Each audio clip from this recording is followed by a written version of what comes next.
गुलाम अहमद कादियानी के बारे में जब हमें तरबियत दी जा रही थी, मौलाना मंजूर अहमद अपने जो थे करा रहे थे, हमें तरबियत गाह करवा रहे थे, उसमें क्या कहा गया? हमारी किताबों में लिखा कि कादियानी हमेशा ईसा अलैहिस्सलाम की जिंदगी और मौत का मसला उठाएगा और तुमने उसको बिल्कुल इग्नोर करना है, तुमने कादियानी के किरदार को टारगेट करना है। पढ़ाते हैं कि नहीं पढ़ाते हम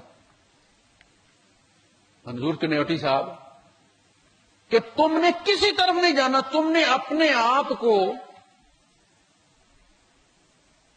बस कादियानी के किरदार पर पकड़ कर रखना। वहां वो कह रहे उत्थे मोर्चा लाना है, तुम उत्थे उहदे किरदार से मोर्चा लाना है। जालिमो, और नबी करीम सल्लल्लाहु अलैहि वसल्लम के किरदार पर मोर्चा लगता है। आज हमारे हाथों लिखे हुए